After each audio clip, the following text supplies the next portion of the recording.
Shalom warga kerajaan. Biarlah seperti Yosua berkata, "Me and my house we will serve the Lord." Aku dan keluargaku akan melayani Tuhan.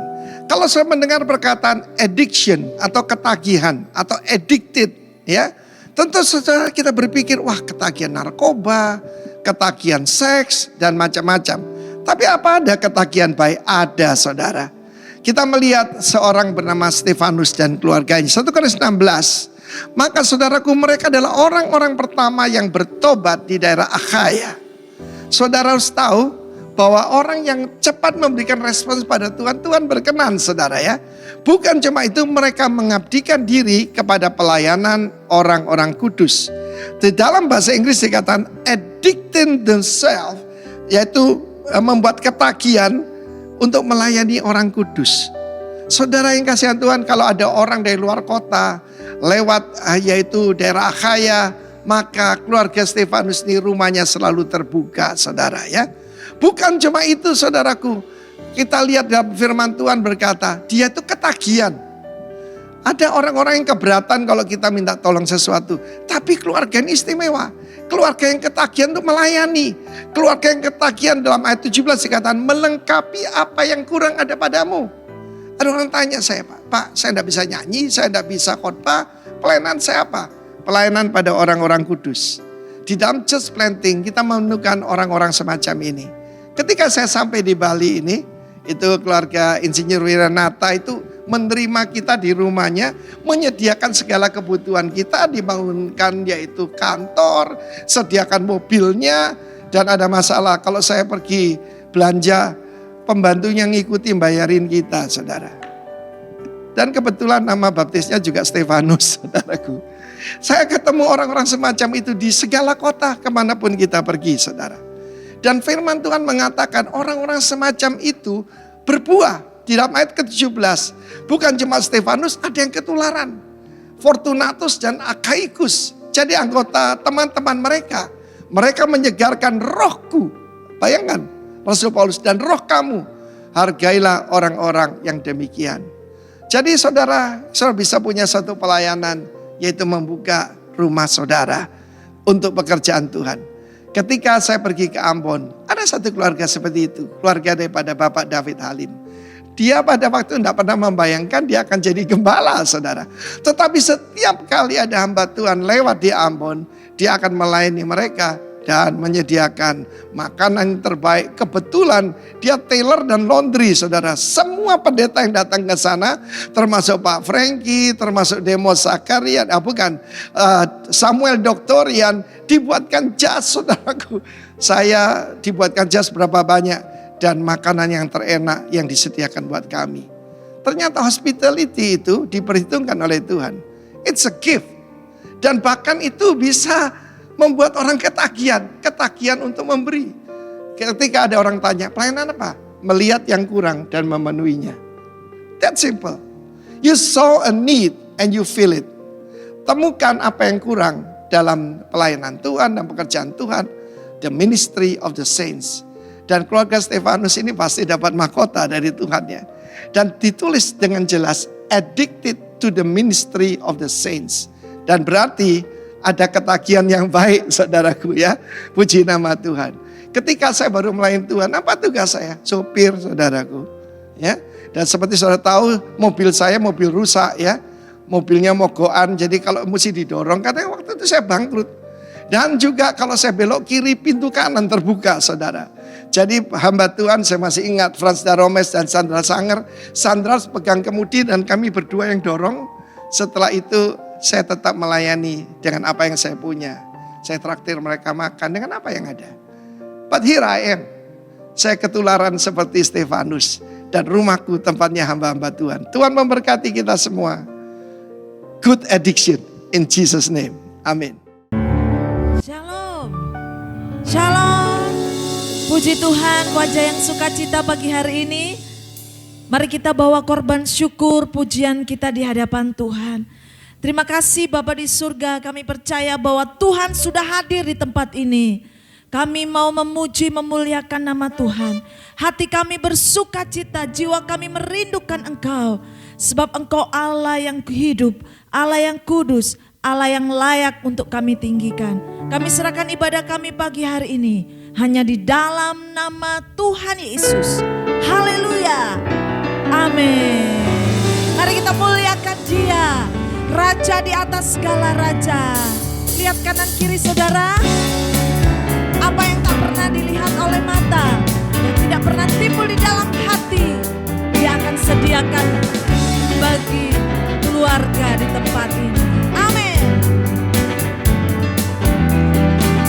Apa yang pernah dilihat mata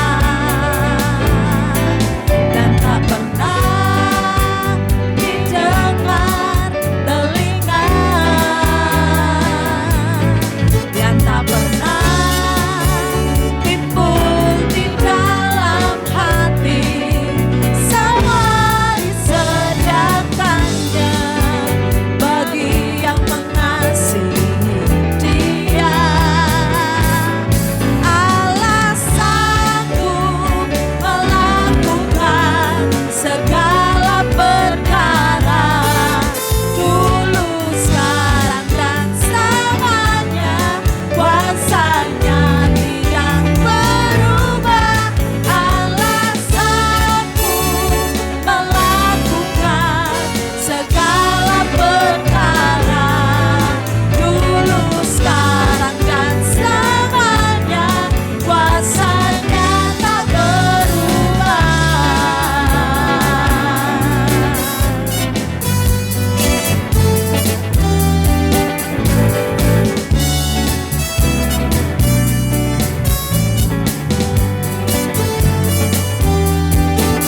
Apa yang pernah dilihat mata dan tak pernah didengar telinga, yang tak pernah timbul di dalam hati, semua disediakannya bagi yang mengasihi Dia.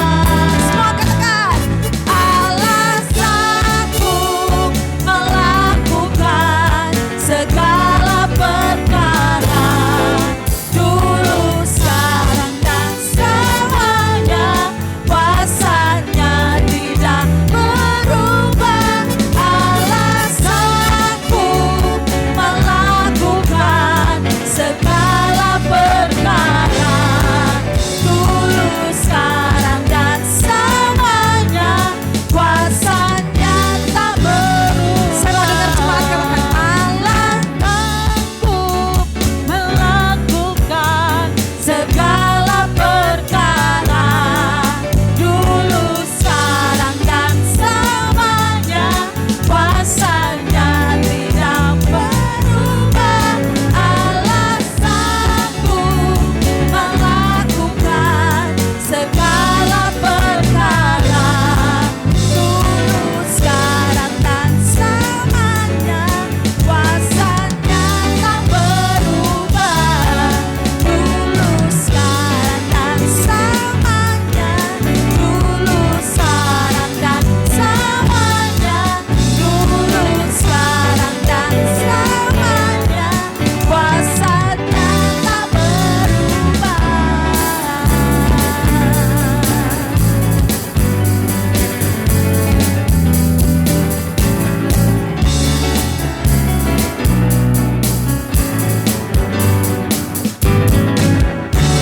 Haleluya.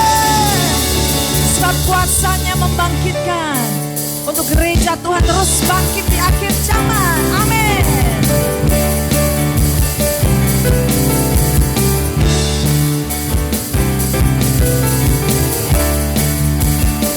Mari katakan, sangkakala berbunyi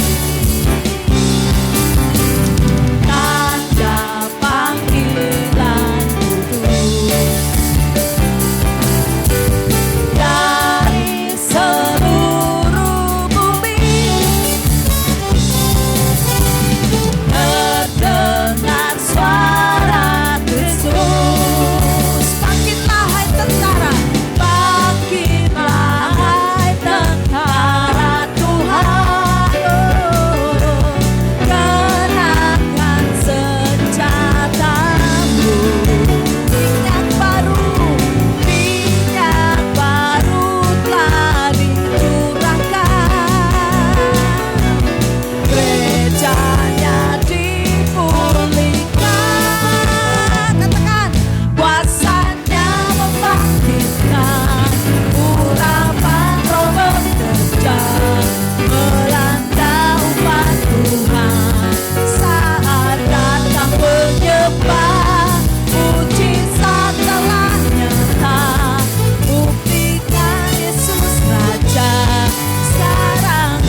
semua.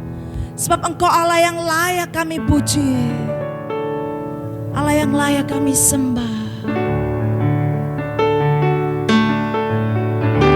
Yesus. Terima kasih Tuhan. Sebab hanya Engkau saja yang layak diagungkan, dimuliakan.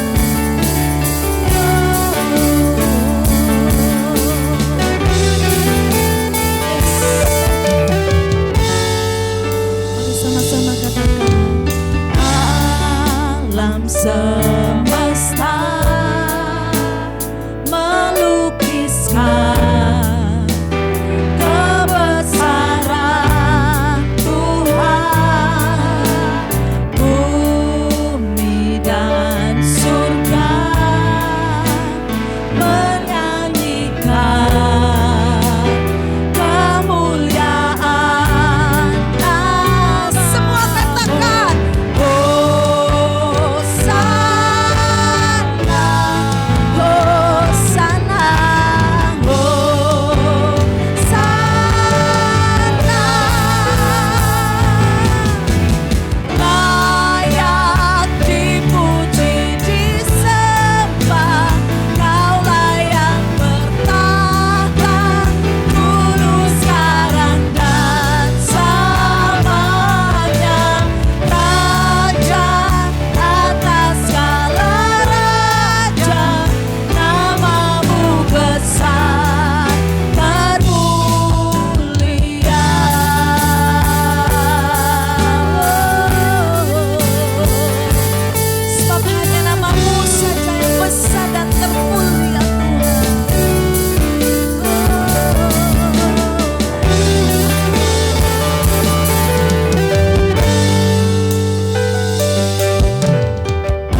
menikmati kehadiran-Mu Tuhan.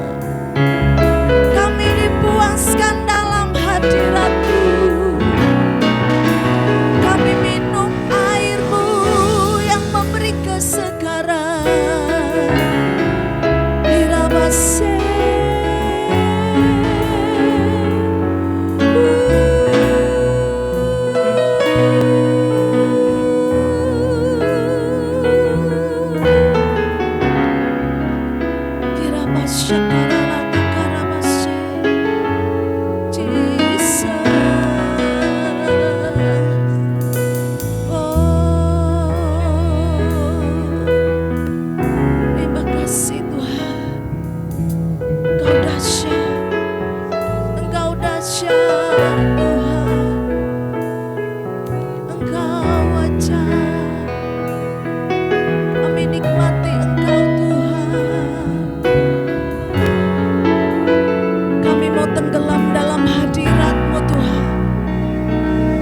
Disegarkan dalam hadirat-Mu Tuhan. Kami disukakan dalam hadirat-Mu Tuhan.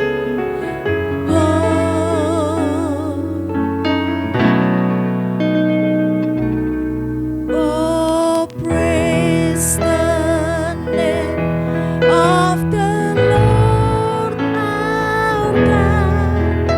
Oh, praise His name for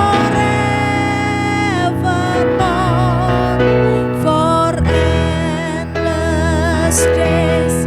We will sing Your praise, oh Lord our God.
kasih Tuhan. Kami percaya bahwa lewat pujian dan penyembahan jiwa kami dipuaskan. Dan pagi hari ini kami akan dipuaskan dengan sabda-Mu. Sabda kebenaran firman Tuhan yang menguatkan kami semuanya. Terima kasih Bapa, beracara lebih lagi bagi kami semua di dalam nama Tuhan Yesus. Haleluya. Amin.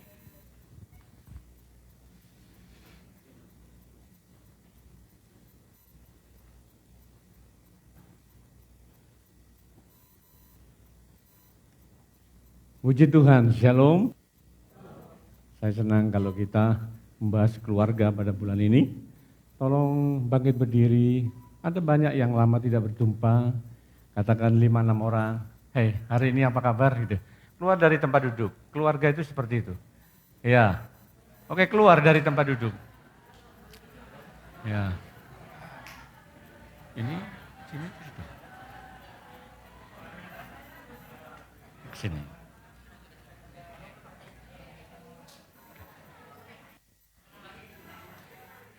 Nanti kalau saya suruh baru, saya. Oke. Puji Tuhan. Baik, mari kita akan lihat Alkitab kita.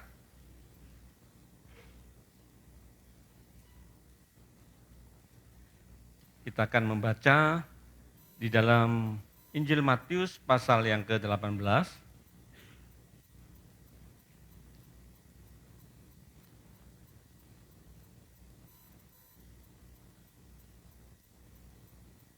Kita akan membaca di dalam ayat yang ke-15 sampai yang ke-20. Matius pasal yang ke-18 ayat yang ke-15 sampai yang ke-20. Saya mengajak Bapak Ibu Saudara bergantian dengan saya. Oke, 15. Apabila saudaramu berbuat dosa, tegurlah dia di bawah 4 mata. Jika ia mendengarkan nasihatmu, engkau telah mendapatnya kembali. Silakan saudara-saudara.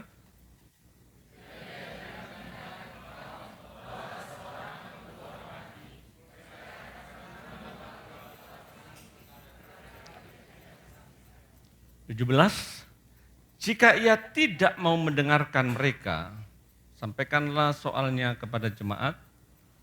Dan jika ia tidak mau juga mendengarkan jemaat, pandanglah dia sebagai seorang yang tidak mengenal Allah atau seorang pemungut cukai.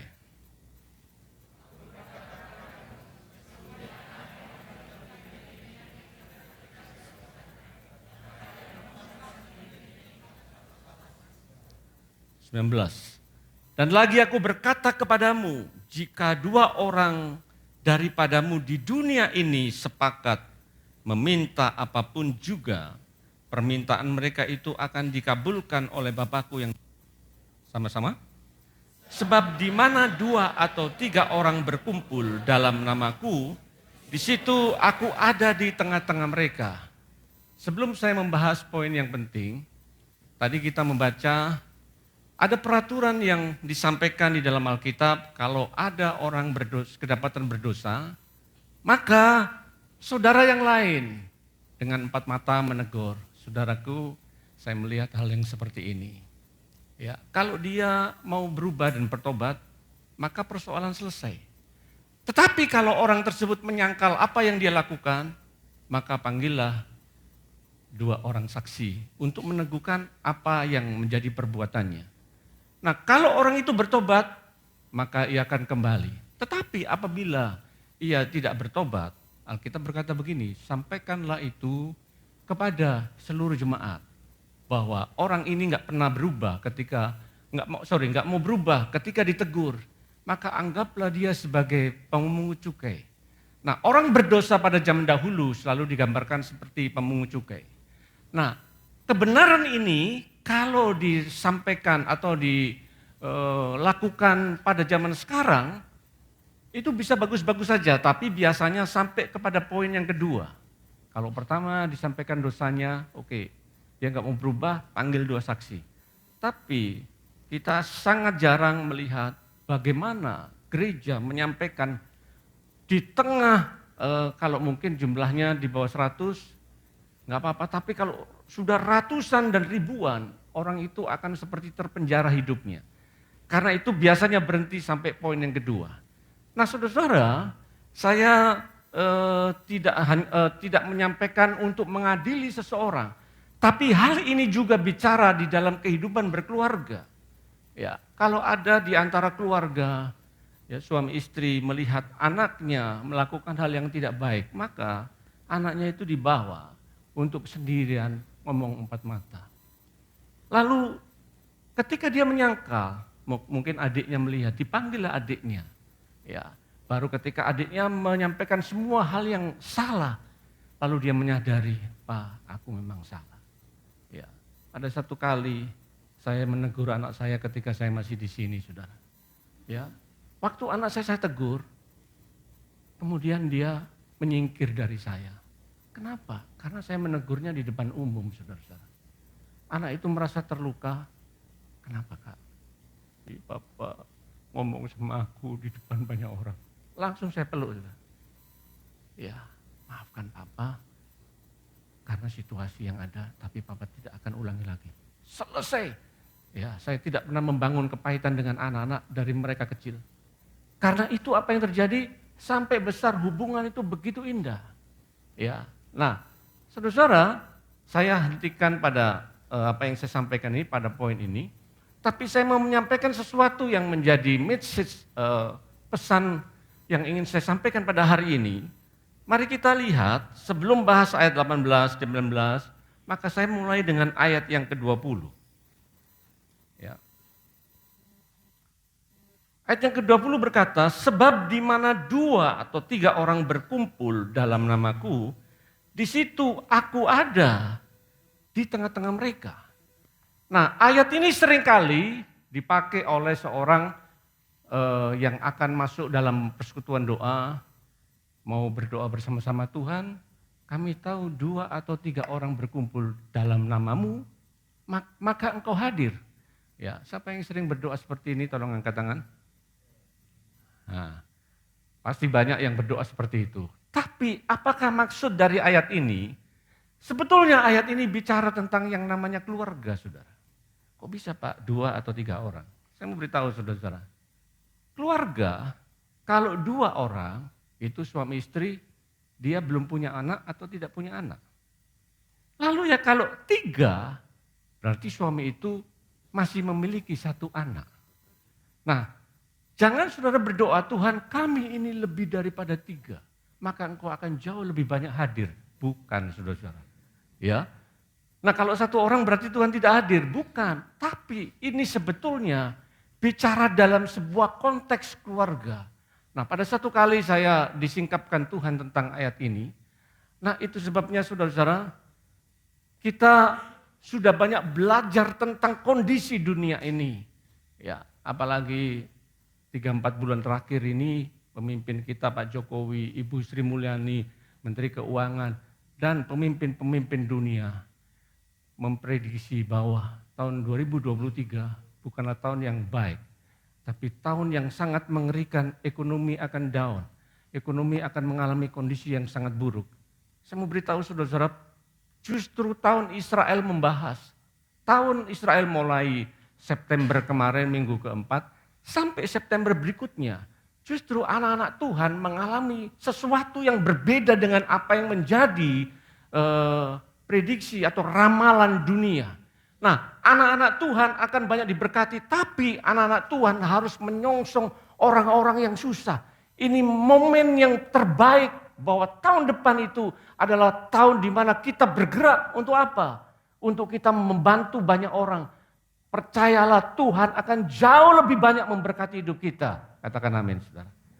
Tapi kita harus tahu kalender-kalender yang Tuhan mau. Supaya perjalanan kita tidak mengalami hal-hal yang stagnasi. Hanya berhenti sampai poin yang di situ, saudara. Tapi Tuhan mau kita melangkah jauh lebih lagi dalam kehidupan kita. Nah, saya akan ajar melihat pelan-pelan. Oke. Ya. Sudah saya lihat? Ini boleh sedikit begini ya.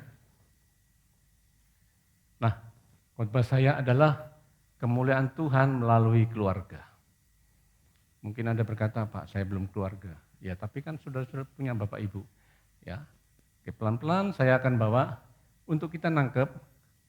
Nah, saudara tahu, kita semua sudah tahu bahwa keluarga adalah lembaga pertama yang dibuat oleh Tuhan di muka bumi. Sebelum ada banyak lembaga yang lain, ya, ribuan lembaga di dunia ini. Tapi perlu saudara ketahui bahwa lembaga pertama yang dibuat oleh Tuhan adalah keluarga. Nah, karena itu iblis tidak suka dengan apa yang Tuhan buat. Ya. Statistik dunia, ya, nggak usah dunia, bangsa kita. Aduh, saudara-saudara, yang namanya perceraian itu sudah bukan sesuatu yang tabu, itu sudah menjadi hari-hari. Ya, nggak enak dikit cerai, ngalami kondisi seperti ini sedikit cerai. Itu berarti setan berhasil dalam hidup, dalam kehidupannya untuk menghancurkan yang namanya lembaga Tuhan di muka bumi.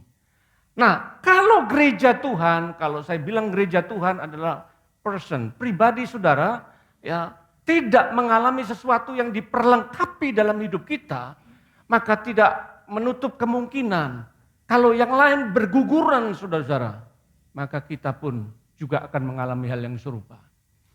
Saya kaget hamba Tuhan yang luar biasa dipakai Tuhan menciptakan banyak lagu. Ya, ternyata gugur saudara di tengah jalan di usia yang di atas 60.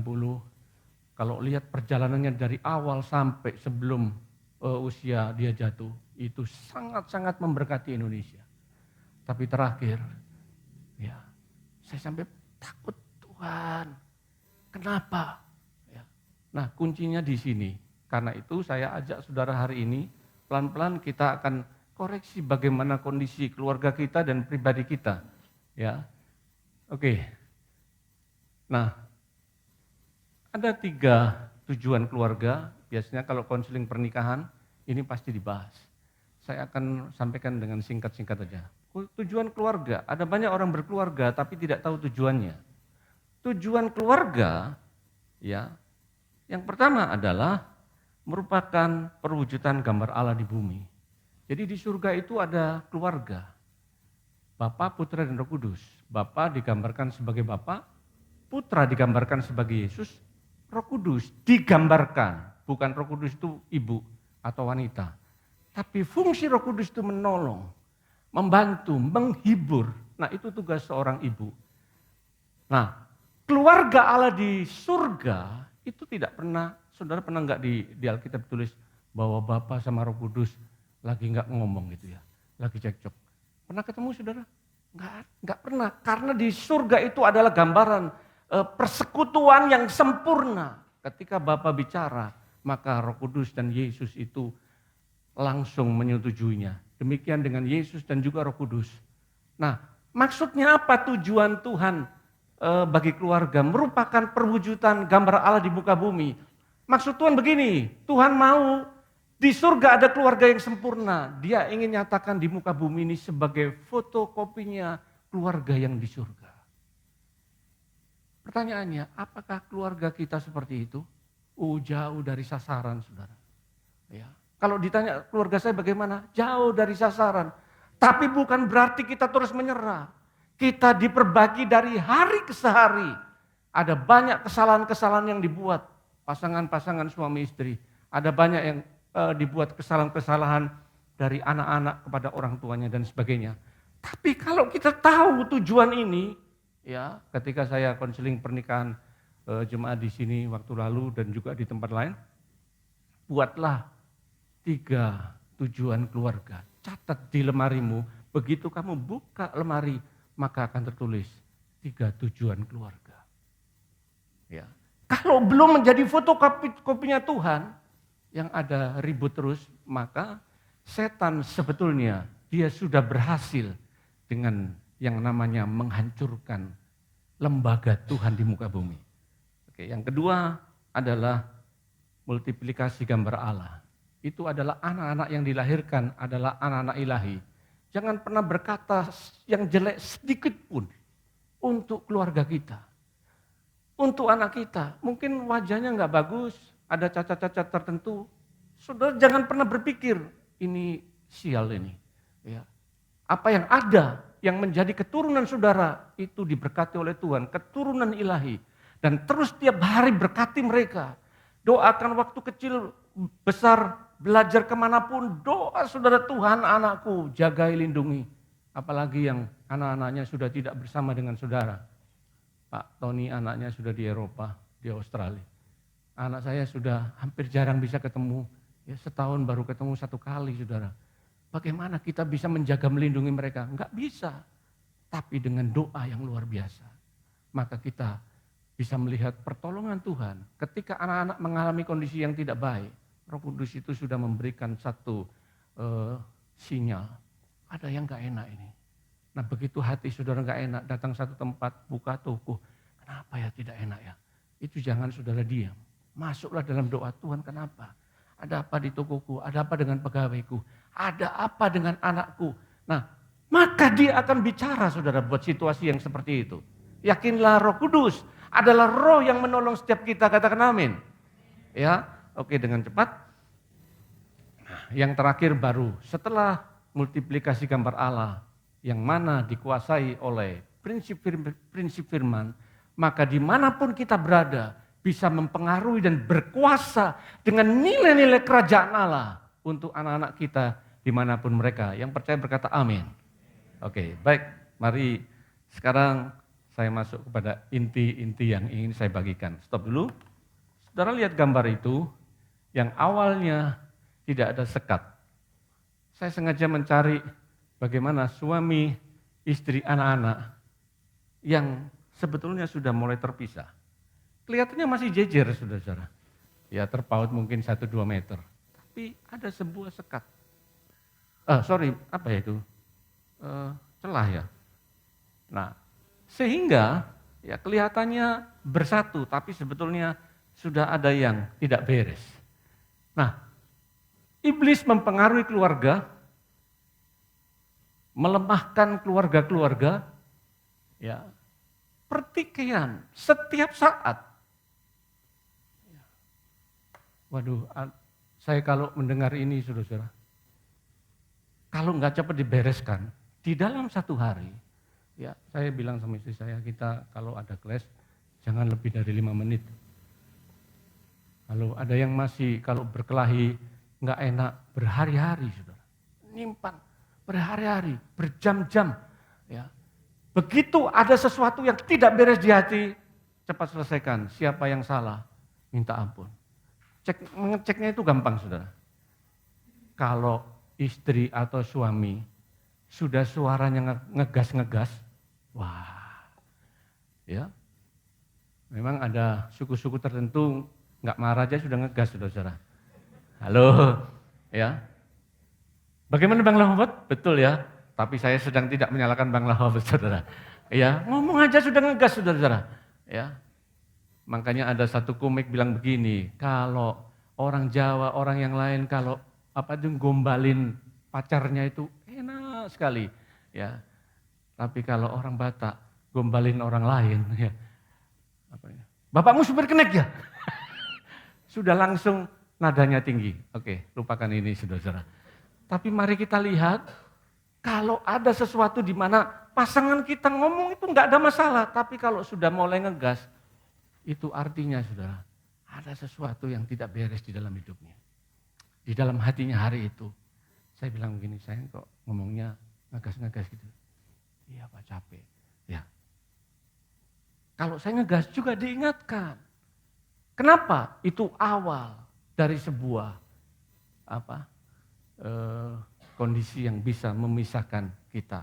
Mungkin satu tempat tidur, ya satu menghadap kanan, yang satu menghadap kiri, di tengahnya ada apa? Guling. Lalu setan bilang begini, terus jangan sampai ngomong sehari, 2 hari, 3 hari, dan berhari-hari. 3 tahun tidak ngomong hidup bersama. Itu sama dengan cerai yang sudah 3 tahun yang lalu sebetulnya. Tapi kita tetap mempertahankan situasi itu. Sering kita dengar khotbah surga di dalam keluarga. Ya sepertinya surga begitu jauh. Kenapa? Karena kita tidak memperhatikan dengan sungguh-sungguh. Pelan-pelan lagi ya. Nah, kemudian menjadi tidak harmonis. Lalu yang berikutnya, sudah sampai pada tingkatan yang begitu parah, perceraian. Pak, saya enggak cerai. Iya, tapi sudah tidak ngomong. Sudah tidak pernah sehati dan sebagainya. Nah, kemudian saudara lihat iblis menghancurkan, saya sengaja lepas-lepas pada poin ini. Ketika suami istri tidak mempersiapkan anak-anak mereka dari dalam kandungan, bagi saudara-saudara yang belum menikah, ini akan sangat baik. Ya, berapa banyak saya melayani pribadi-pribadi yang karena hal ini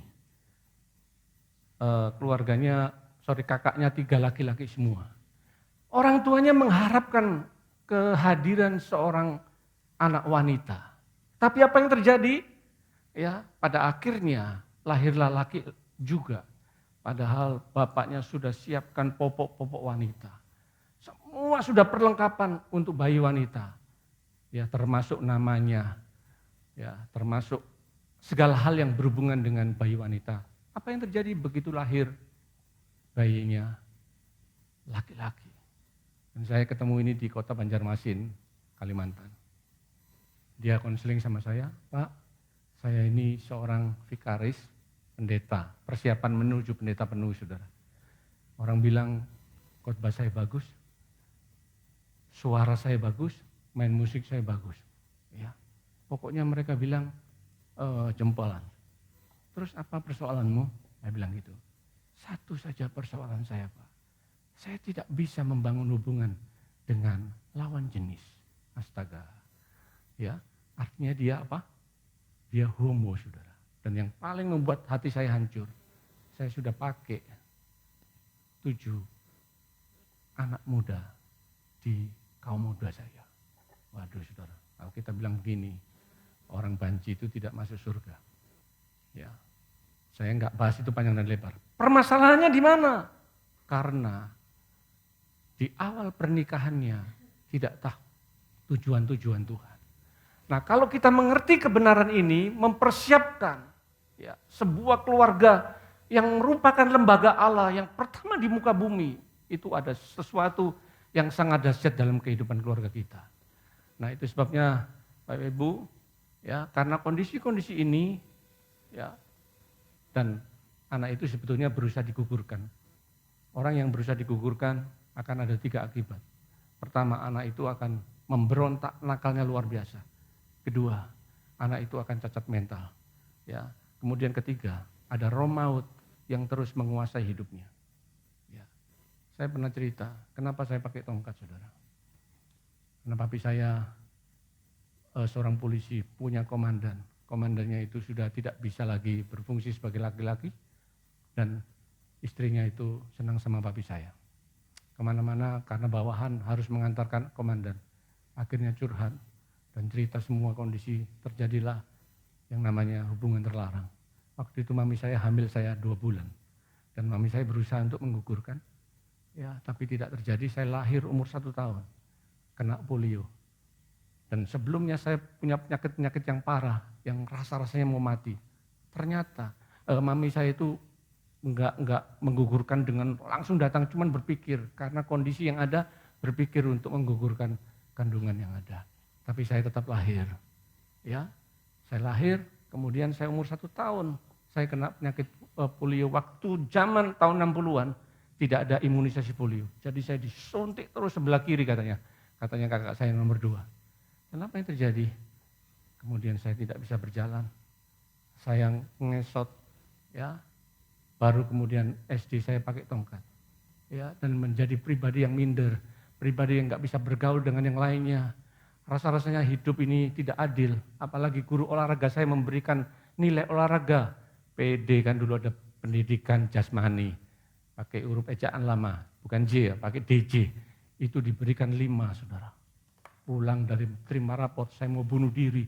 Tuhan, ini tidak adil. Kenapa rapot saya di olahraga dikasih 5? Masa nggak tahu apa ini? Guru olahraganya kalau saya cacat. Padahal nilai kesehatan saya dapat 7.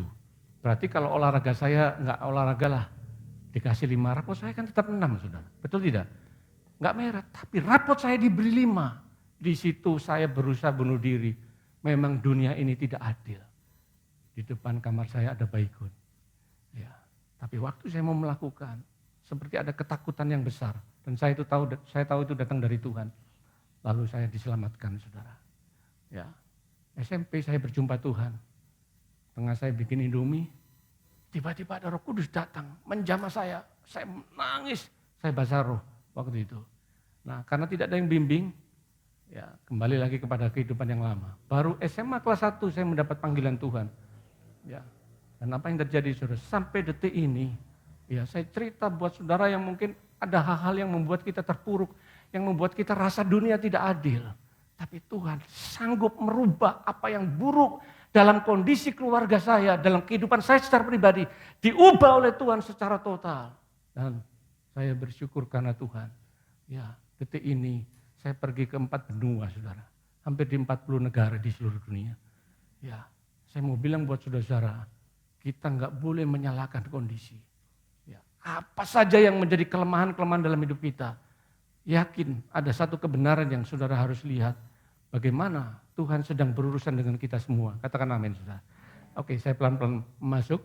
Ya, nah yang terakhir tadi menyebabkan ada banyak orang menjadi kena LGBT. Intinya orang-orang itu tidak lagi hidup sebagaimana layaknya.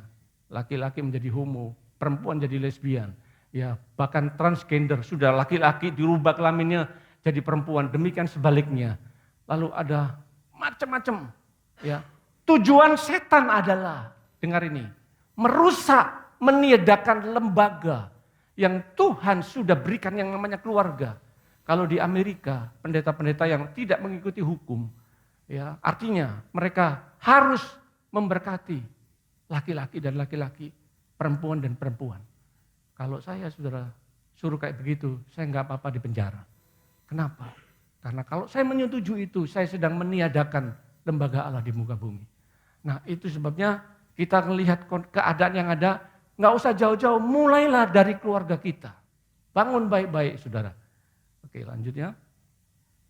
Nah, saudara perhatikan, sebab di mana 2 atau 3 orang berkumpul dalam namaku, di situ aku hadir, aku ada di tengah-tengah mereka. Ini bicara tentang kehadiran Allah dalam yang namanya keluarga. Ya. Sekarang pertanyaannya, kira-kira keluarga saudara mengalami ini enggak? Ya, lihat aja kalau yang namanya ayah tidak mengambil sebuah keputusan untuk pagi hari dia datang kepada Tuhan, maka saudara-saudara, itu merupakan sesuatu yang tidak baik. Oke lah kalau sehari 2 hari, tapi kalau berminggu-minggu, berbulan-bulan tanpa ada yang namanya kehadiran Tuhan datang dalam kehidupan seorang ayah. Dan ayah itu merupakan mentor, merupakan sumber. Kalau sumbernya itu kotor, maka di bawahnya akan seperti itu. Sudah bertanya, begini, Pak, suami saya nggak bertobat, maka saudaralah yang menjadi sumber di situ. Nanti sampai akhirnya suami itu bertobat, ya, menjadi sumber bagi keluarga. Nah, ini hal yang penting, di mana kalau keluarga itu tidak ada kehadiran Allah, maka sesuatu yang buruk akan terus datang dalam kehidupan kita. Ya, kita lihat berikutnya. Nah, saudara-saudara, kehadiran Tuhan akan menyebabkan kehidupan seseorang mengalami yang namanya perubahan. Ya, dari hari sehari. Ketika kita berkata-kata yang kasar kepada seseorang, menyakitkan, ya.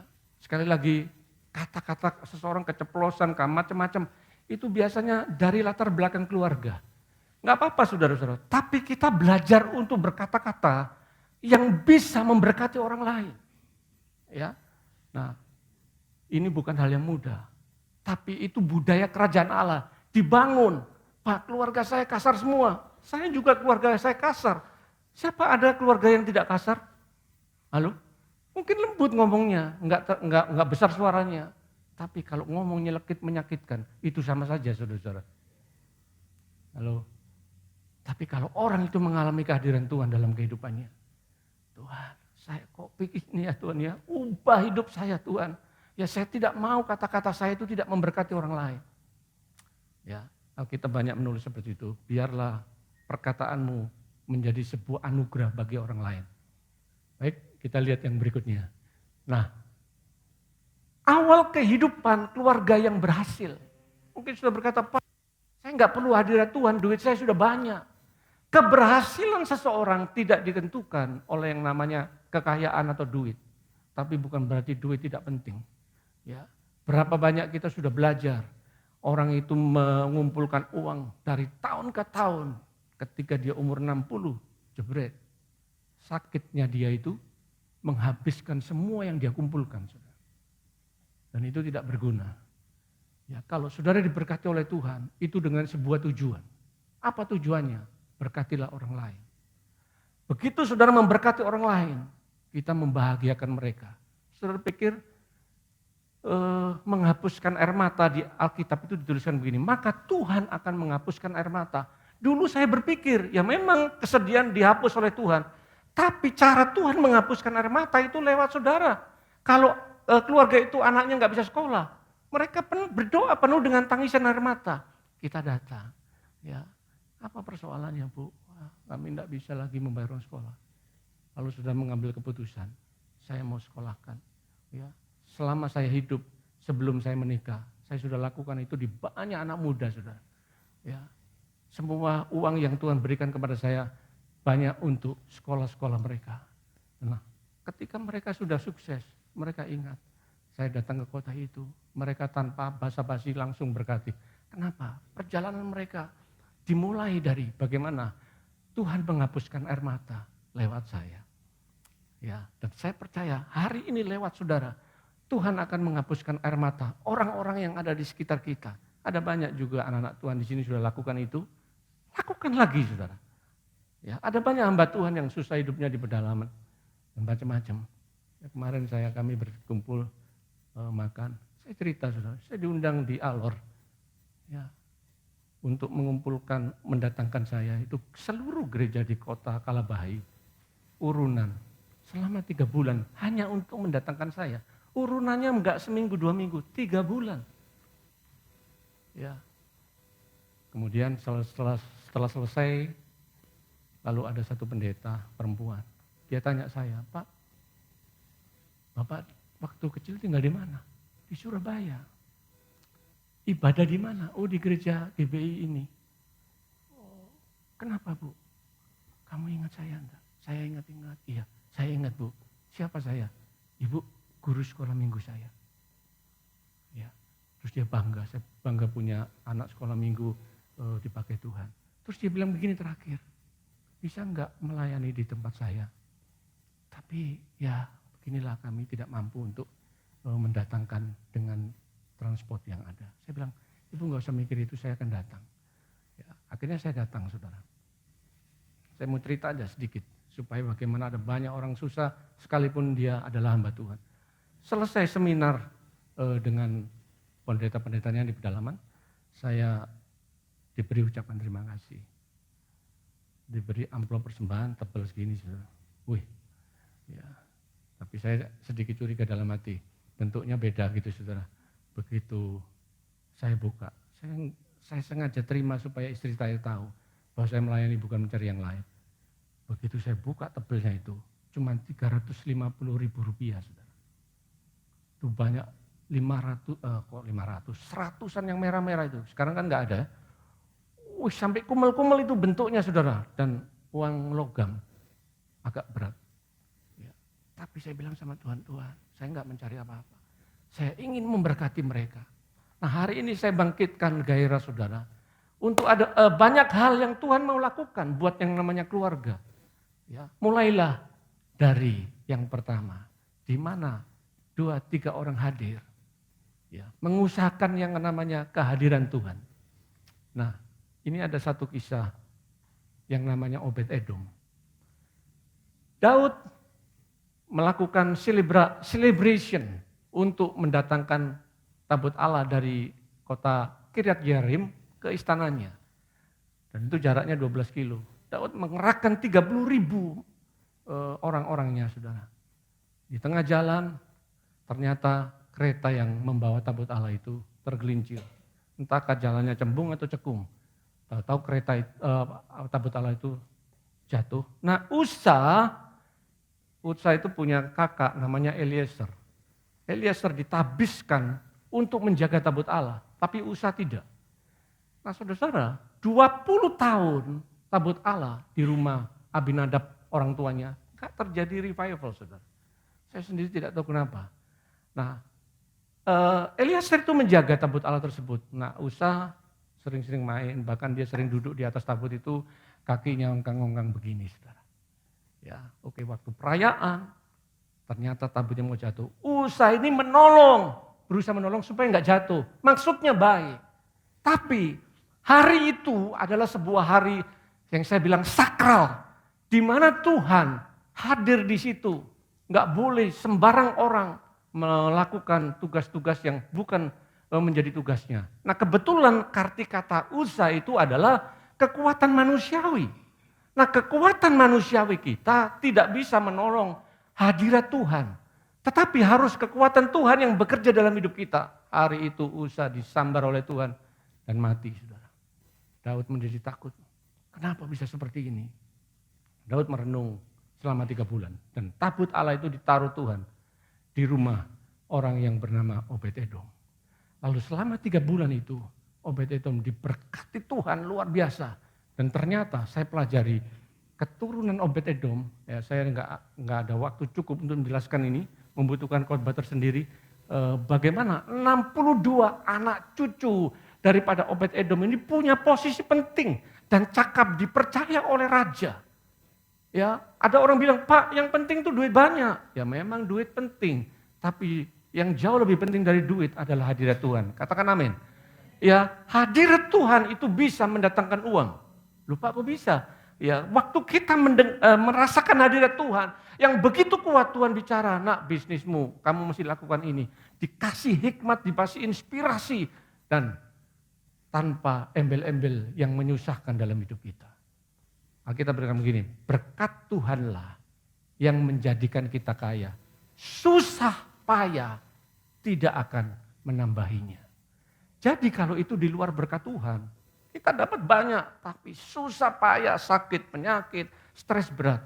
Nah Tuhan ajarkan untuk kita tetap ada dalam hadiratnya, sekaligus dipenuhi dengan berkat-berkat yang luar biasa. Katakan amin saudara.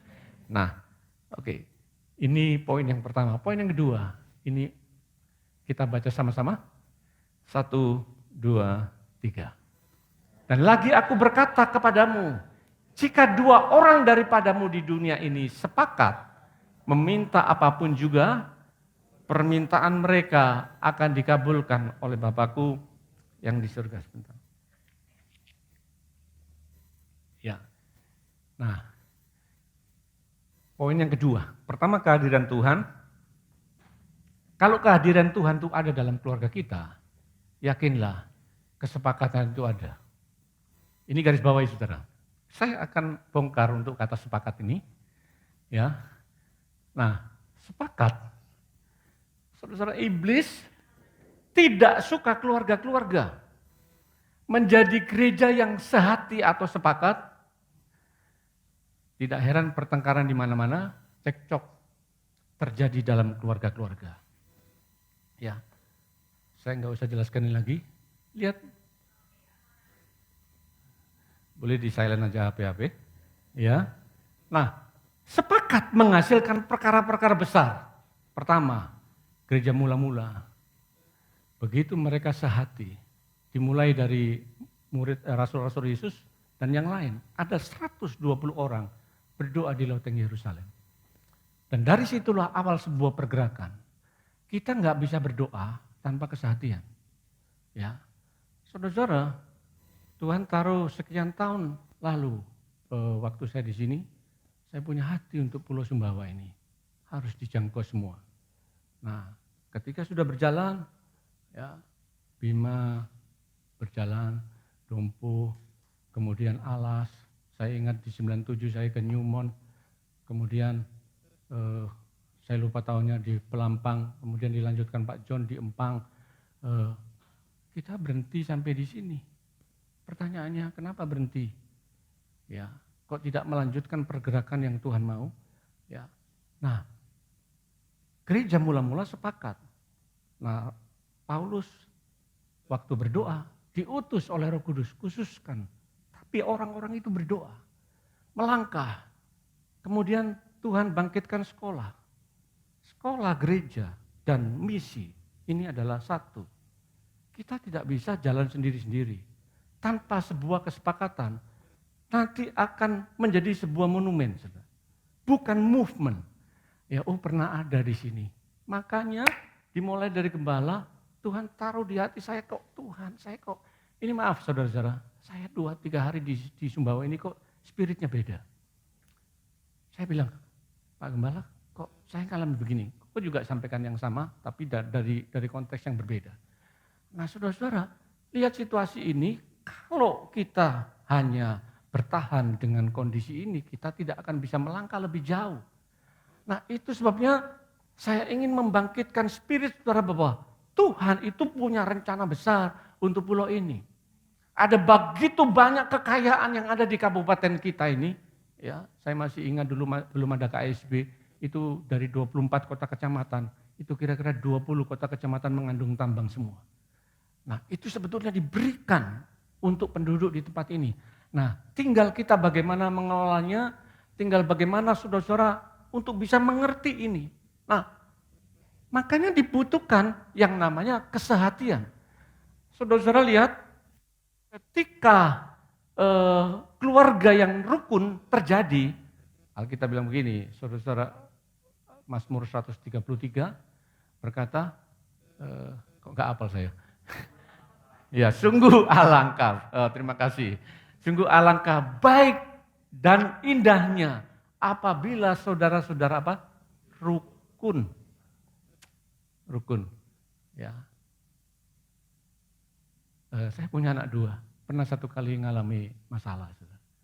Masalahnya itu karena mereka tidak bisa bertemu. Kemudian timbul asumsi-asumsi yang lain.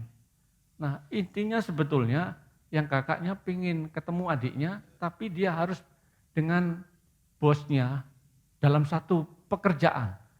Nah adiknya sudah berusaha, nggak bisa. Akhirnya ya gitulah kakak itu sama adiknya jauh-jauh nggak pernah datang. Ya. Saya harus melerai itu, saudara.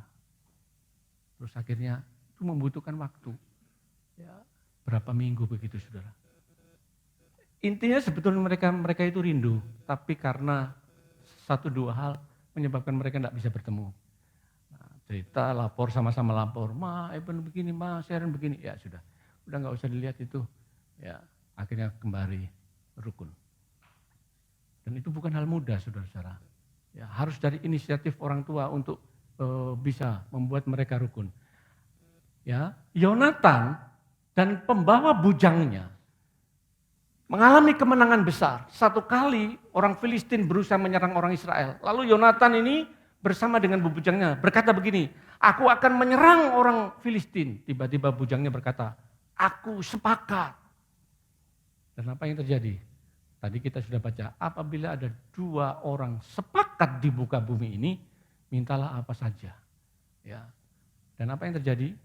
Ketika Yonatan naik, orang Filistin turun, diparang 20 orang meninggal. Dan itu membuat ketakutan banyak orang Filistin. Ya, jadi mulailah sekarang dari keluarga kita, dari gereja yang ada, jangan mencari kemuliaan masing-masing, tapi pikirkan apa yang Tuhan mau untuk pekerjaan Tuhan bisa langgeng dan terus terjadi di pulau ini. Maka saudara akan melihat satu hal yang luar biasa.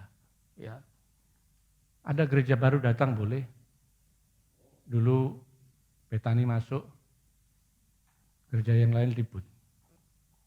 Betul enggak, saudara? Dan dimusuhi oleh yang lain. Sampai izin-izin dipending semua, bahkan dimentahkan. Kemudian ada gereja yang lain, terseret satu sama lain. Itu hal yang wajar. Tapi dengarkan saudara-saudara, kalau kita mengerti yang namanya Bapak. Oh Bapak saya di sini. Mana mungkin orang berkata begini, oh Bapak tetangga saya itu jauh lebih baik. Pasti anaknya akan bilang, Bapakku lebih baik. Tapi kalau ada permusuhan antara bapak sama anak, maka dia akan pikir, oh, bapakku kok jadi begini. Ya, saudara, Tuhan taruh semua ini di hati saya untuk kita melangkah. Semua hal boleh terjadi. Karena nanti misalnya gereja baru ada, nanti yang baru datang lagi ada, keseret lagi. Sama seperti kita waktu lalu. Pak Antoni tahu persis itu dari mana asalnya, kemudian bagaimana persoalan-persoalan datang sama dia. Tapi waktu berjalan, saudara, waktu berjalan. Nah, intisarinya adalah kita harus mengerti, saya ada di bumi Sumbawa ini, apa yang harus saya buat. Ya, dan pembimbing-pembimbing rohani, Pak Tony sama Pak Tudi, menjadi harapan yang mana saudara harus banyak berdoa supaya karya Tuhan, rencana dan kehendak Tuhan ini bisa menjadi sesuatu yang nyata. Nah, tapi kita harus melakukan yang namanya kesepakatan ini. Oke, lanjut saudara-saudara. Ini lebih dalam lagi. Ini piano, ini gitar, yang kanan adalah kecapi. Sepakat. Ya, ini karena saya orang musik, jadi saya bisa menjelaskan ini. Dari 3 alat musik ini, ya, isi dalamnya, piano itu saudara pikir dalamnya ada apa? Itu senar, saudara. Senar yang dipukul, tueng, tueng, tueng. Nah, itu senar. Gitar senar, kecapi juga senar. Yang satu dipencet atau dipukul, yang 2 itu dipetik. Gitar sama kecapi. Nah, gitar itu terdiri dari 6 senar. E, B, G, D, A, E. Kalau satu senar saja itu tidak sesuai dengan stemnya, miring sedikit, maka suara yang dihasilkan itu akan fals, saudara. Ya, kadang-kadang saya geli kalau ada pengamen datang, oh gedeng-gedeng fals. Pengamen di tempat saya pas lagi sepi, dik, tak betulin sinarnya. Jadi dia mau minta bayaran itu sungkan, saudara, karena saya stemkan. Nah, kalau kamu ngamen-ngamen yang bagus, gitarmu harus sistem bagus supaya suaramu bagus. Orang gak kasih cuma 2.000, bisa 5.000, bisa 10.000, karena suaramu bagus. Nah, ya Pak, terima kasih. Tapi tetap saya kasih uang, saudara, kasihan. Ya. Nah, jadi saudara, kalau senar itu 1, apalagi 2 fals, wah itu gak akan bisa mengeluarkan nada-nada yang bagus. Nah, lihat dulu ini, arti kata sepakat. Bahasa Yunaninya adalah symphoneo, yang artinya setuju bersama, harmonis, cocok, sesuai atau pantas. Jadi symphoneo itu sama dengan kata simfoni. Nah, saudara-saudara, simfoni musik, dari semua alat musik, bisa ratusan alat musik yang dimainkan dengan aransemen yang tepat, yang bagus, maka ketika dimainkan itu akan keluar suatu orkestrasi dalam simfoni yang sangat indah. Nah, tapi kebenarannya itu di sini, saudara. Ini yang paling penting. Baik piano, gitar, dan kecapi berbunyi karena ada senar yang dipetik atau dipencet pada tegangan tertentu. Nah, ini garis bawahi. Pada tegangan tertentu. Seseorang tidak akan bisa harmoni dengan yang lainnya kalau dia itu tidak mengalami hidup yang sudah diproses. Senar gitar itu nggak boleh terlalu lembek dan nggak boleh terlalu kenceng. Bisa putus. Saudara tahu Dedi Dores? Itu pakai kacamata, almarhum ya. Gara-gara apa? Dia setem yang senarnya pakai senar kawat tuh. Putus, tong, kena matanya, saudara. Makanya kalau ya harus agak miring begini. Nanti kalau putus, kenapa putus? Tegangannya terlalu tinggi atau senarnya tidak berkualitas. Nah, jadi kebenarannya begini, saudara. Suami dan istri kalau belum mengalami proses dari Tuhan, kita menang proses itu kalau kita respon, saudara. Begitu istri saya, harus ngomong, kita harus berespon. Tuhan, kenapa dia Tuhan ya kok begitu? Tapi dalam hati, nggak usah Tuhan, kenapa dia kok begitu? Nanti tambah ribut, saudara-saudara. Ya, nah, lalu apa yang terjadi, saudara? Saudara berdoa, Tuhan, ya berikan ketenangan dalam dirinya. Nah, kenapa? Karena saya sudah disetem oleh Tuhan dalam kapasitas, misalnya range-nya itu 6 atau 7 dari 0 sampai 10, saudara. Jadi gitar itu mungkin membutuhkan angka 7 baru dia keluar suara yang tepat sesuai dengan garpu Allah yang menghasilkan suara yang baik. Tapi kalau istri saya nggak sampai kepada range 6 atau 7, dia terlalu tinggi, 9 saudara, mendekati putus, maka saya tidak akan pernah bisa sepakat dengan dia. Dan dengar, kesepakatan menghasilkan satu pekerjaan yang besar, ya, tanpa sebuah kesepakatan tidak akan bisa menghasilkan sesuatu yang lebih baik. Yang ada adalah cekcok terus dalam rumah tangga, saudara. Duit banyak, saudara. Ya, tapi ingat, damai sejahtera tidak ditentukan oleh banyaknya uang. Tapi kalau nggak ada uang juga nggak bisa damai, saudara. Ya, artinya kita harus juga mengalami yang dua-dua. Tapi yang jauh lebih penting adalah damai karena kehadiran Tuhan. Nah, jadi dengan pelajaran musik ini, senar 1 sampai 6 harus pada tingkatan stem yang tepat. Nah, pemimpin, wakil, semua GKK, GKM, ya belajar, sepakat. Sebab kalau tidak, maka kita tidak bisa menghasilkan hal yang lebih besar di kota ini. Nah, mulailah dari rencana awal yang Tuhan inginkan, maka perjalanan gereja itu seperti yang Tuhan mau. Nah, saudara, pertama dimulai dengan kehadiran Tuhan, kemudian yang kedua sepakat, maka yang ketiga akan menjadi sesuatu yang begitu luar biasa. Ya, kita lihat, saya menutup pada poin ini. Mari baca sama-sama, 2, 3.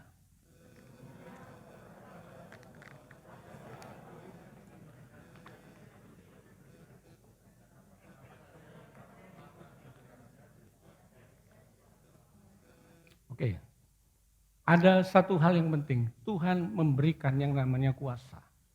Kuasa untuk apa? Kuasa untuk mengikat dan melepaskan. Kalau kita sudah sepakat, tiba-tiba tuku kita kok menjadi sesuatu yang gak beres ini, pegawai kok aneh-aneh ini. Lalu sudah bilang sama istri, ayo ma, pak, sayang, apalah saudara, ayo kita masuk sebentar, kita berdoa. Ini katanya ada spirit yang gak enak ini. Ya, Tuhan kasih tahu buat saudara, pegawai ini mau aneh-aneh gitu ya. Tapi ketika saudara mulai sepakat dan mulai lakukan, hei, si A, si B, engkau yang ingin melakukan sesuatu yang tidak baik, aku ikat pekerjaanmu, aku ikat kuasamu dalam nama Tuhan Yesus. Kenapa? Karena di surga itu sudah terikat. Bahasa aslinya, ini saudara, ini saya sengaja cari bahasa Indonesia Modern Bible. Ya, sesungguhnya aku berkata kepadamu, apa saja yang kamu ikat di bumi akan terjadi seperti yang telah terikat di surga. Nah, karena surga memberitahu terlebih dahulu, karyawanmu seperti ini. Ya. Dan kita mulai berkata, aku ikat roh-roh yang berusaha menipu, berusaha mengambil keuntungan pribadi. Aku patahkan dalam nama Yesus. Lalu mulai lepaskan. Aku lepaskan roh kebenaran. Jangan hanya diikat saja saudara, tapi dilepaskan karena di surga sudah terlepas. Saya baca yang kalimat berikutnya. Dan apa saja yang kamu lepaskan di bumi akan terjadi seperti yang terlepas di surga. Ya, jadi di surga sudah terlepas, tinggal saudara transferkan kepada karyawan. Atau tiba-tiba situasi di rumah kok tidak enak, ini ada apa ini? Ya, lalu saudara mulai ikat. Dalam nama Yesus lepaskan roh damai. Ya, hari ini kok orang belanja cuma lewat-lewat aja. Ya, ikat roh pelitnya saudara. Dalam nama Yesus, pelit-pelit aku patahkan dalam nama Yesus. Ya, aku lepaskan murah hati untuk belanja. Loh, salah itu Pak? Enggak salah, boleh-boleh saja saudara-saudara. Ya, dan ini yang Tuhan berikan. Tapi jangan ngejar ini dulu saudara-saudara. Ini adalah bonus yang Tuhan kasih. Setelah satu yang pertama, kehadiran Tuhan di tiap pribadi, dimulai dari ayah-ayah. Ya, kalau sudah tidak ada ayah pasangannya, misalnya cerai ke apa, maka saudaralah yang melangkah. Mungkin punya anak, ajak anak-anak itu untuk melangkah lebih dalam. Dan ketika kita melakukan ini, mulai sepakat dengan yang lain dan yang berikutnya, saudara akan lihat kuasa Tuhan akan diberikan. Untuk hal-hal yang sulit yang terjadi dalam kehidupan kita. Katakan amin. Oke, mari kita nyanyikan satu lagu. Aku punya Tuhan yang besar.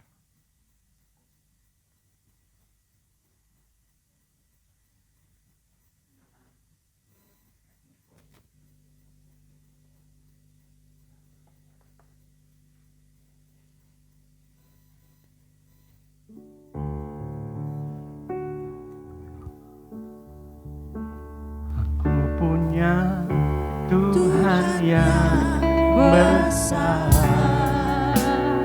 yang tak berjanji dan sanggup menggenapi imanku, bersepakat percaya kuasanya.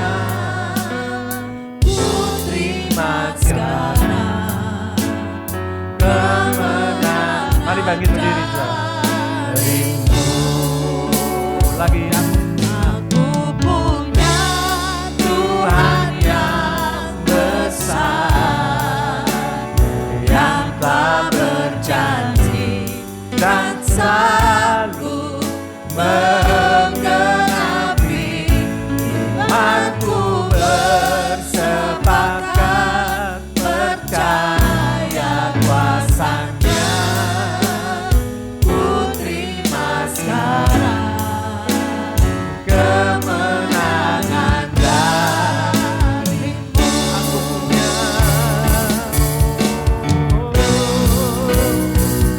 aku punya Tuhan yang besar, yang tak berjanji dan sanggup menggenapi imanku, bersepakat percaya kuasanya. Ku terima sekarang kemenangan darimu. Ada puji dan karena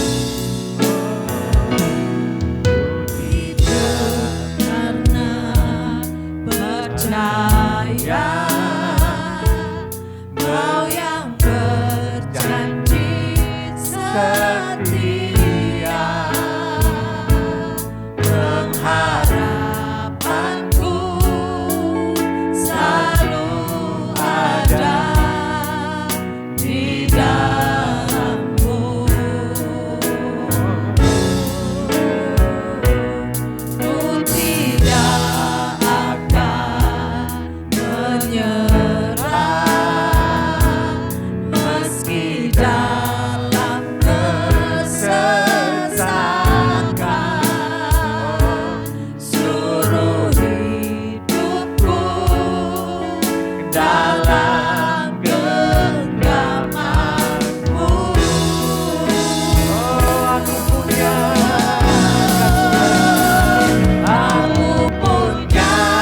Tuhan yang besar, yang tak berjanji dan sanggup menggenapi imanku, bersepakat percaya kuasanya. Ku terima sekarang kemenangan darimu.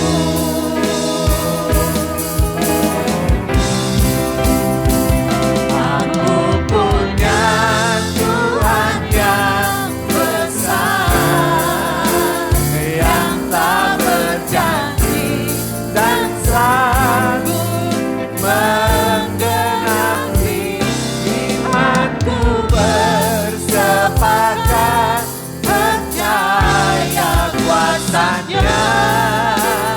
Ku terima sekarang kemenangan darimu.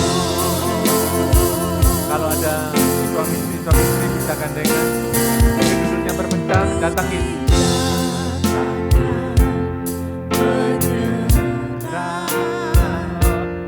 Meski dalam kesesakan, pengharapanku selalu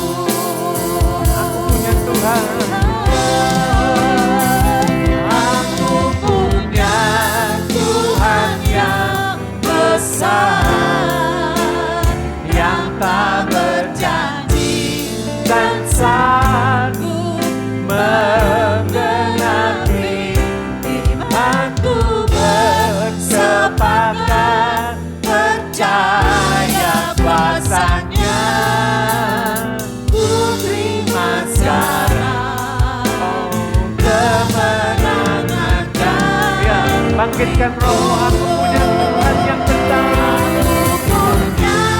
Tuhan yang besar yang tak berjanji dan sanggup menggenapi imanku bersepakat percaya kuasanya ku terima sekarang kemenangan dari ku terima sekarang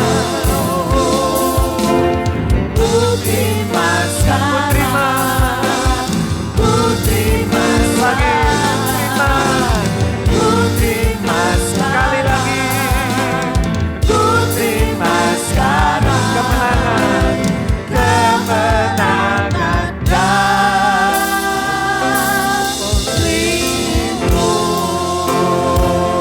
Mari sembah Dia Dia nama Santa Naralamato ya Tuhan Dia namaste Dia namaste oh Dia nama Santa Naralamato Dia nama Ralaman Santa Naralamaste Dia nama Ralamanste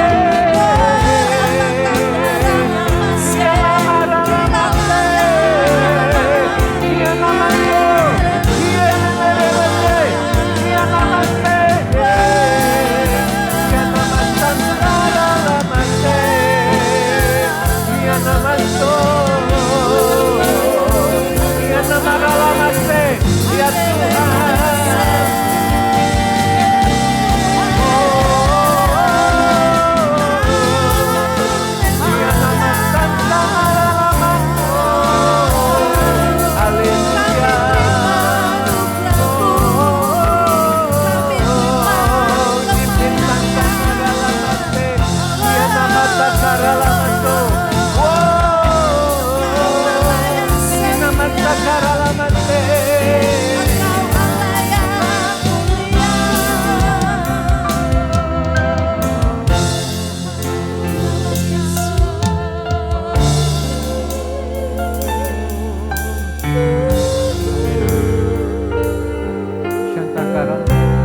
Saya tahu apa yang kita dengar hari ini bukanlah mudah, tapi dimulailah dari kehadirannya yang merubah hidup kita. Mari kita mengangkat tangan kita terbuka seperti ini. Tuhan jamahlah hidup saya. Kalau sudah lama sekali tidak merasakan hadirat Tuhan, mungkin ada dosa-dosa yang tersembunyi, ada hal-hal yang menyakitkan banyak pasangan. Minta ampunlah kepada Tuhan, supaya Tuhan memulihkan hidup kita. Supaya iblis melihat atau mau datang di keluarga saudara, dia akan lari. Sebab di situ ada atmosfer hadirat Tuhan yang menguasai keluarga kita. Ya namaste, ya Tuhan. Lakukan pemberesan dengan Tuhan. Apa saja mungkin kata-kata kita menyakitkan. Ya namaste. Oh, ya namaste karalamasta. Oh, haleluya.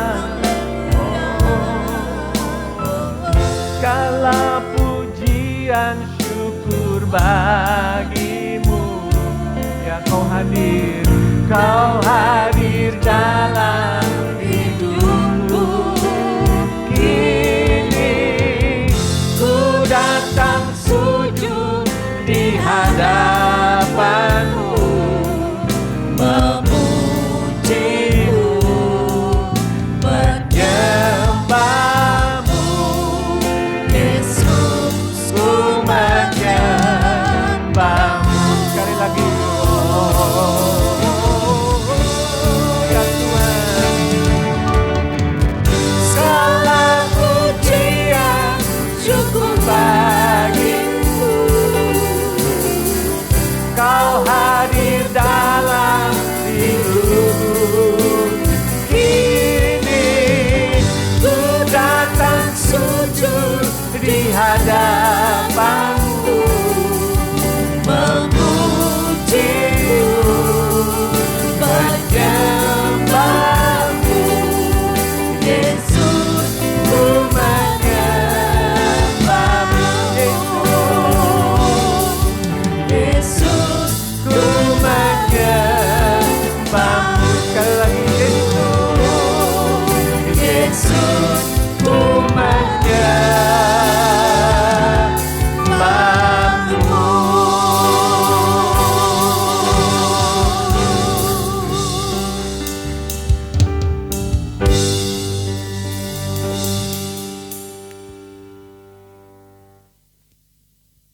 Kira masih, kira masih, kira.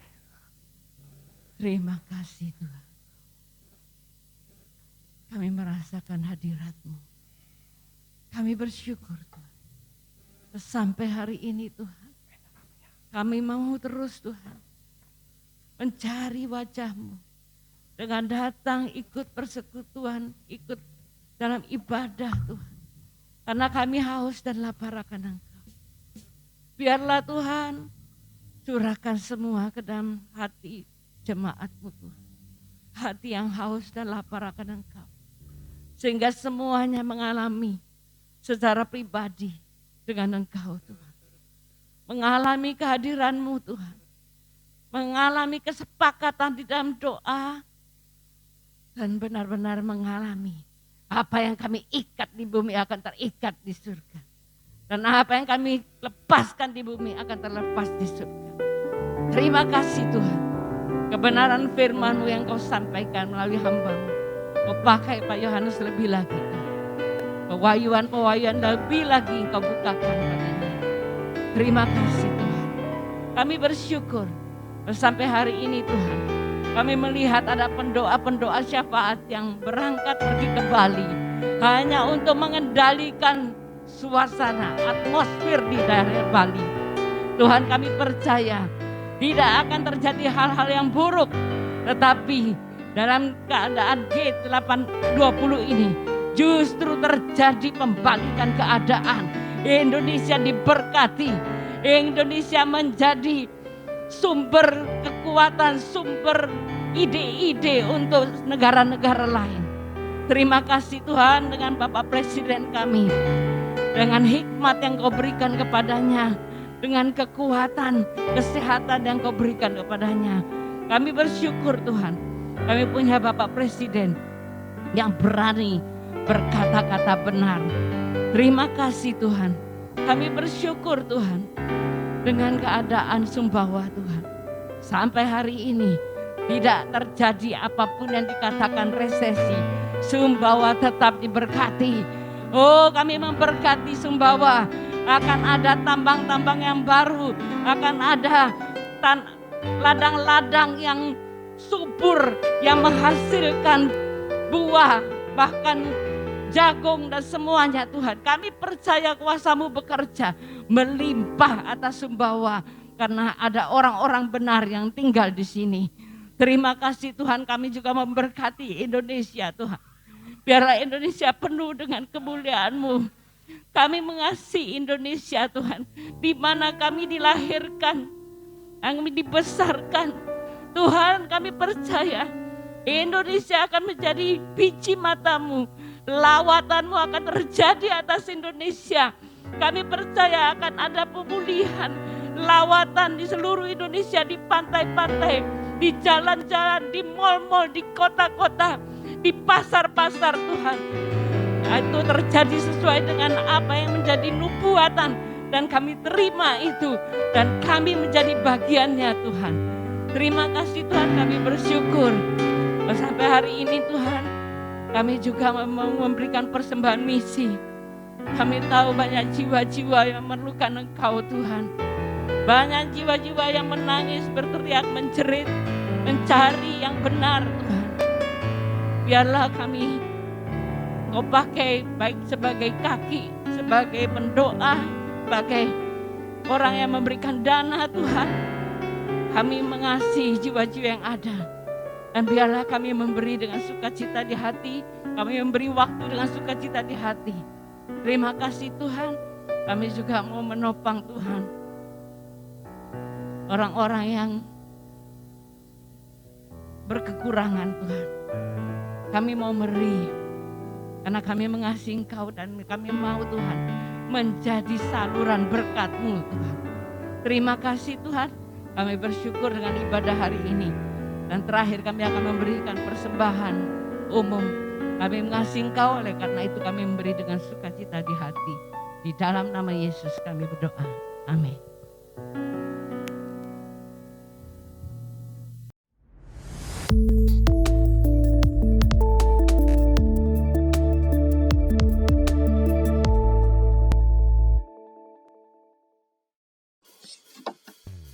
Shalom, salam sejahtera bagi kita. Ibadah hari Minggu diadakan di Aula Hotel Tambora. Acara dilaksanakan pada pukul 8 pagi. Dihimbau untuk jemaat hadir menggunakan protokol kesehatan. Sumbawa berdoa diadakan setiap hari Rabu secara tatap muka. Di tempat Ibu Linda, Jalan Kerangka Baja, depan Alfamart pada pukul 18 WITA. Kami mengundang Bapak Ibu Saudara sekalian untuk bergabung dan berkumpul bersama dalam KK. Mengenai waktu dan tempat, silahkan menghubungi GKK yang tertera. Bagi yang belum bergabung, silahkan ikut bergabung. Ibadah Roki akan diadakan pada hari Minggu di Aula Sekolah Tunas Daud pukul 11 WITA. Bagi jemaat yang ingin mengembalikan perpuluhan dan membantu pembangunan gereja lewat M-Banking, bisa scan QR Code berikut. Atau melalui rekening BNI atas nama GBI Rock Sumbawa. Selamat hari Minggu, Tuhan Yesus memberkati. Mari kita akhiri ibadah kita pagi hari ini. Saya undang semua bangkit berdiri. Kita percaya bahwa keluarga GBI Rock ini diberkati Tuhan semua. Amin.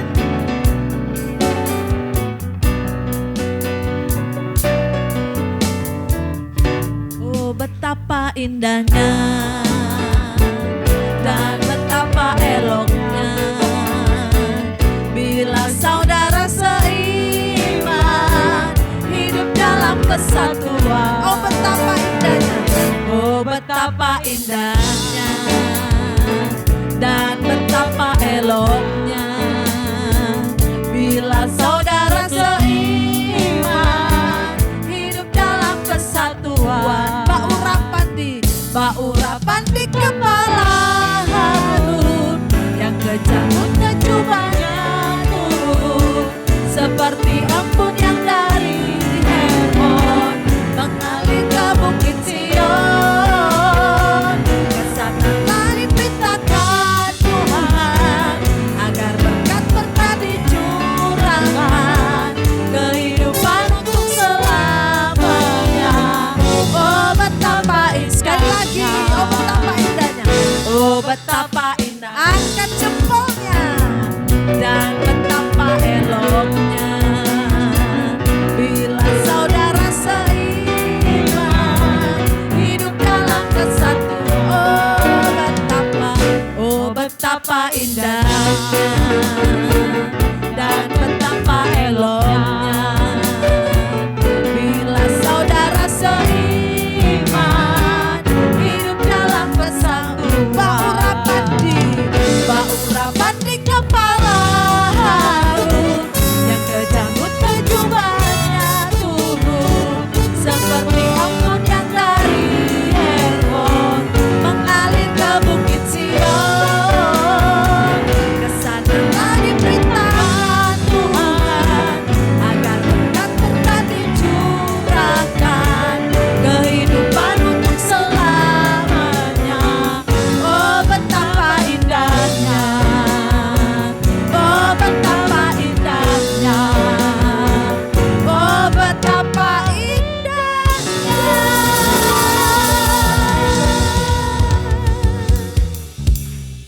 Mari kita bersyukur kepada Tuhan.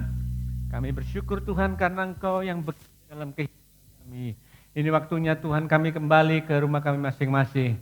Tuhan kami mau melepaskan damai buat orang-orang di sekitar kami. Melepaskan kehadiran-Mu Tuhan. Dimulai dari hidup kami, keluarga kami masing-masing Tuhan. Ada perkara-perkara besar yang Kau akan bawa buat kami. Terima kasih Tuhan. Ketika kami sepakat, maka kuasa-Mu akan dicurahkan. Berkat-Mu akan mengalir dalam kehidupan kami. Semua berkat ini diberikan oleh Bapa, Putra, Roh Kudus yang menjadi berkat yang senantiasa bekerja dalam hidup kami. Mari yang percaya berkata, amin. Tuhan memberkati. Tuhan